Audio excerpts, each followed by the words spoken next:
Who were these strange visitors that had come to see them?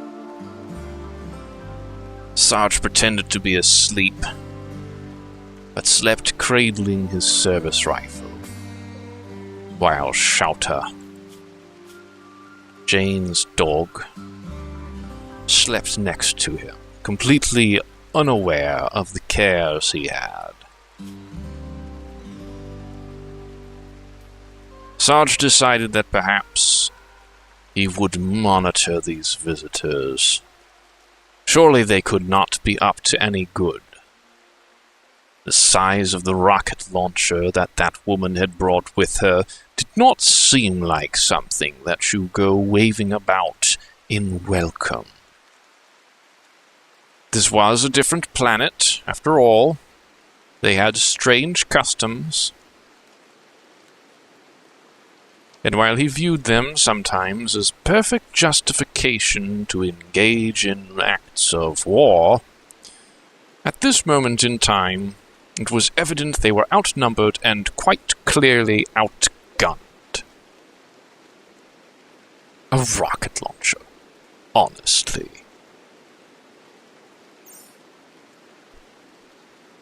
Perhaps in Lilith's mind, the people who had fallen from the sky in the fiery bird were obviously full of such technological wonders. Perhaps this would just allow her to identify as one of them.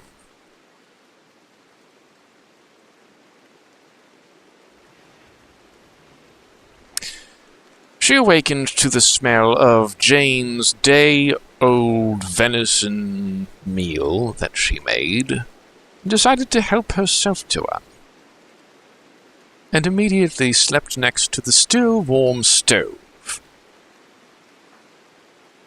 Sarge was beginning to feel the effects of going without food. Began to think of that deer that he had laid to rest. He could bear it no longer. He stood up and got out. Marching, he would see that deer carcass. He would eat it. It was fine. The rain surely would have washed away any kind of pests getting into it. Surely there's some protein, meat. Where is it? I left it right here. Unable to believe it, he decided it was time to make meat.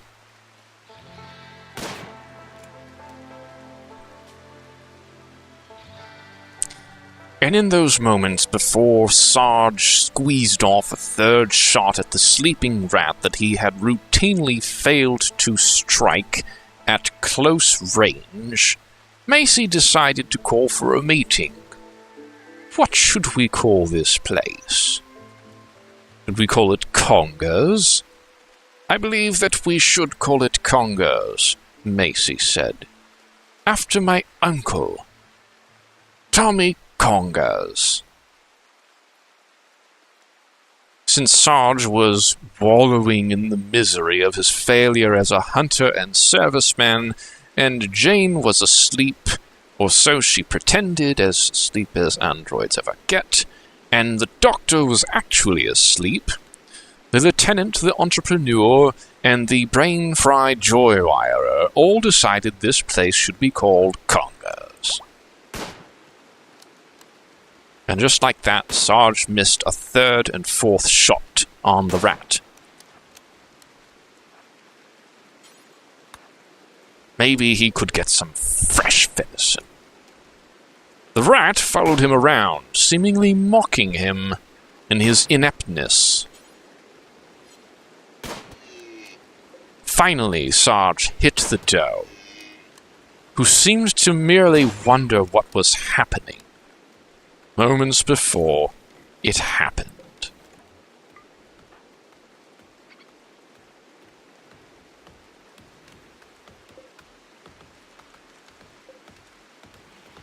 Becoming aware that there was some venison in here somehow, but completely oblivious to the fact that there had been, moments before, perfectly good meals, Sarge ate the last of it all. And went back to work. Somewhat, somehow, both more and less miserable than he was before.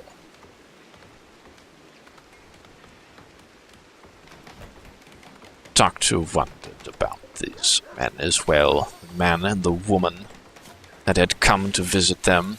She had a strange wheezing, an asthmatic patient, and a peculiar limp. But surely anyone old enough to survive such things in this place had a tale to tell. He wondered what it was.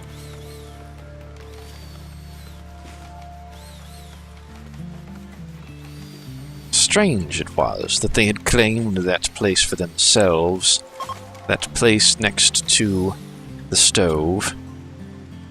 They began to leave, and Sarge realized he was going to miss his opportunity to speak with them.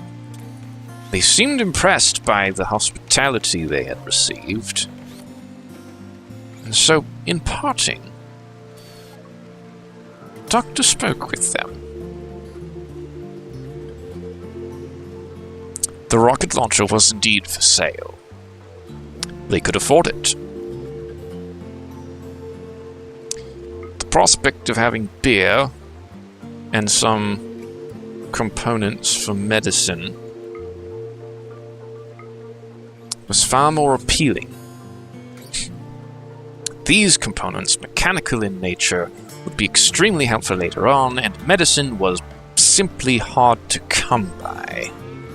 So they bought them both and sent the woman on her way. It was peculiar how the conversation began. Doctor walked up to her and said, "Hello, I am Dr. Alexander Villain." And Lilith said, "Hello, I am Lilith. I bring death," and immediately thrust the rocket launcher at him. Apparently this was their way of greeting one another.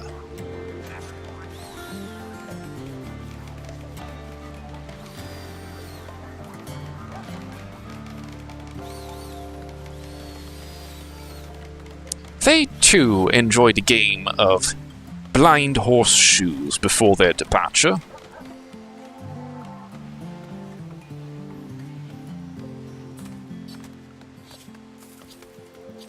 Now the time would come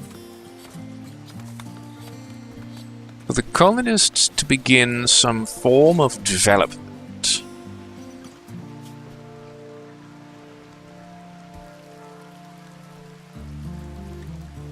What should they look into first? The idea of cutting stones was something that appealed to the majority of them. After all, wood would only be so sturdy, who knew what else lurked about? And they may need a more nearly reinforced brand of walls before long.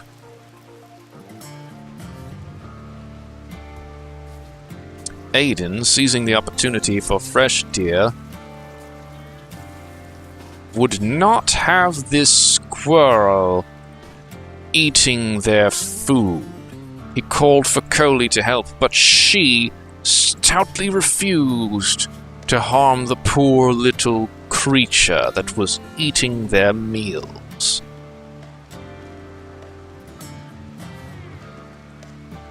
As a child, she had grown up in the convent and had sworn a vow to never hurt a living creature.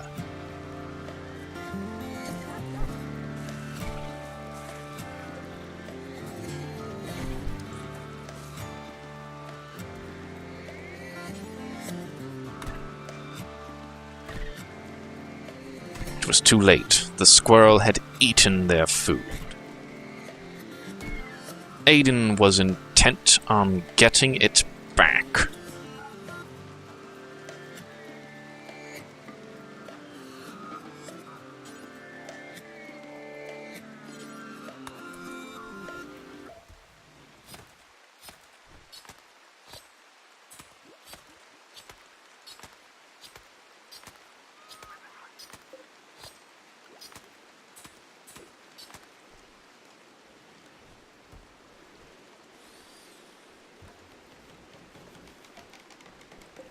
the visitors began to leave them. Jane wondered, as she sat in her dark room, if they would come back at some point. Although they'd hardly spent any time here, she rather liked them. They were new, they were different. She pondered what fun things she could teach her dog to do.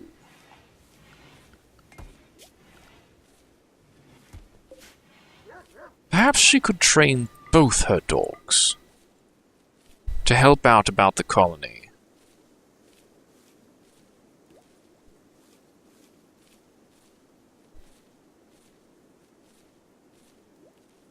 The small, eager little beasts could only ever get so useful.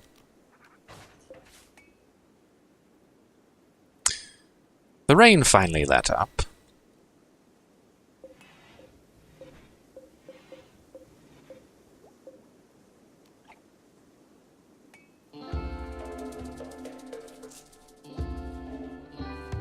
It became evident they hadn't planned far enough ahead with their collection of wood. So a new batch of orders was set to cut down some of the nearby encroaching trees, while also maintaining some degree of self-sufficiency.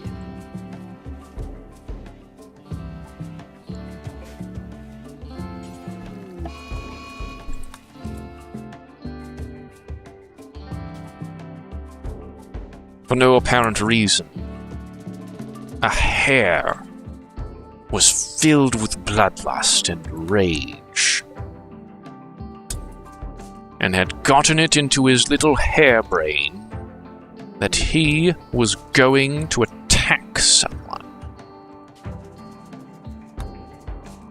And then another hare.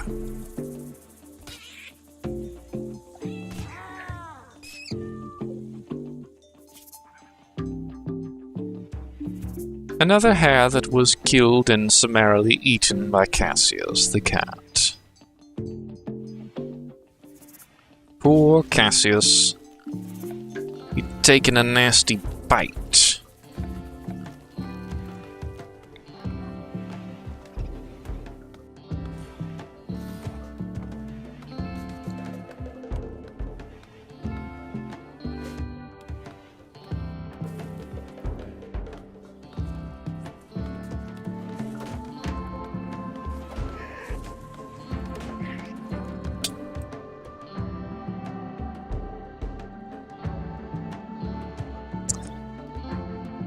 This man-hunting hare had gotten a bit out of control.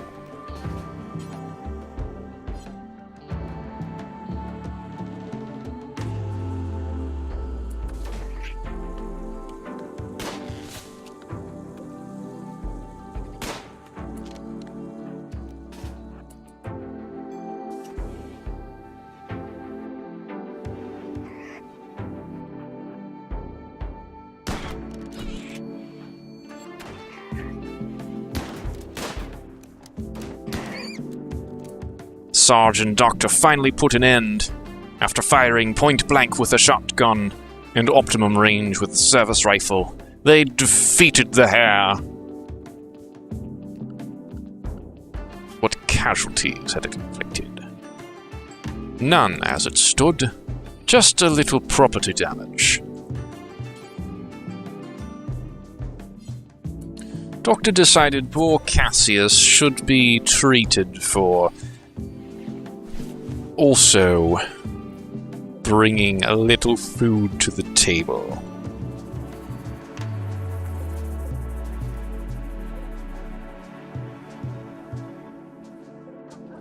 Meanwhile, the raccoon decided this room truly was his, and he would stay here and it would be his room, and anyone who entered it would be his slave.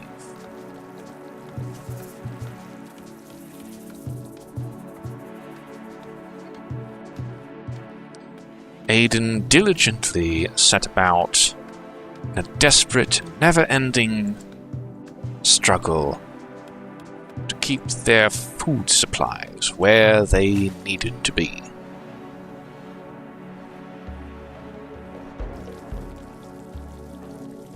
Doctor, cautiously, tried the meal, made of squirrel meat, venison, and berries, and decided it was rather good.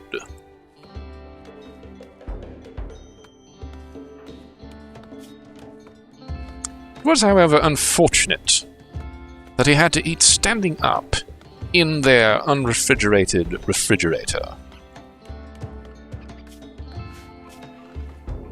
Should be a tale of sorts.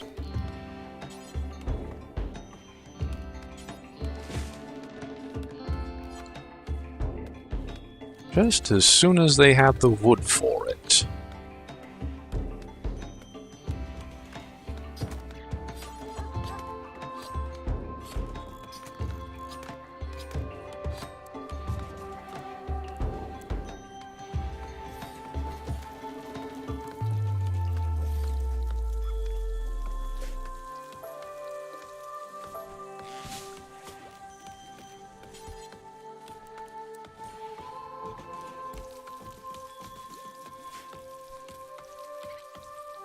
Soon this would be a proper place to have a decent meal.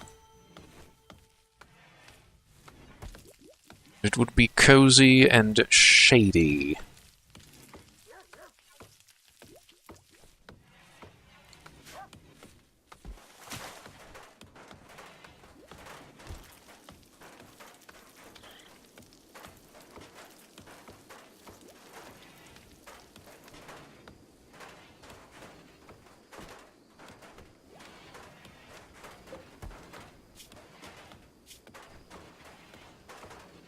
Cassius, fully recovered from her escapade with the belligerent hare, was now ready to set out and do cat things, like sleeping.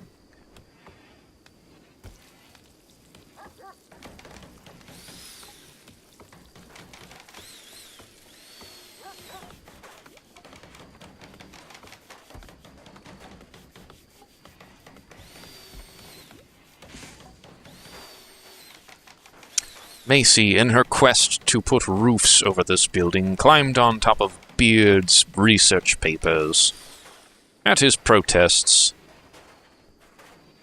and made a delightful shady roof for him. He was only irritated for a little while.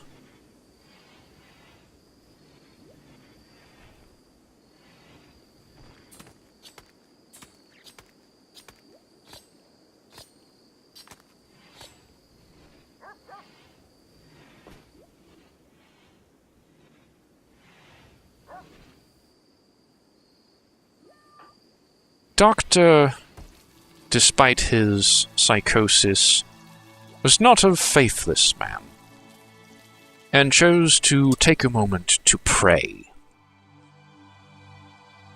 He prayed to whatever great cosmic entity might look upon them kindly in these dark and troubled times. If something were to have mercy upon him, at least, if not his friends as well. Friends. Could he call them friends? Perhaps they were more like patsies, there to take the fall for him. What he failed to realize is that is exactly how the raccoon dozing behind him viewed the Doctor.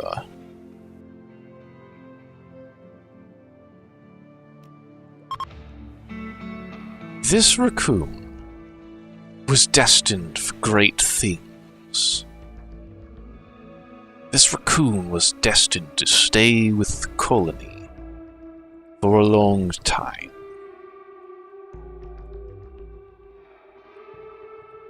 If only the Doctor knew.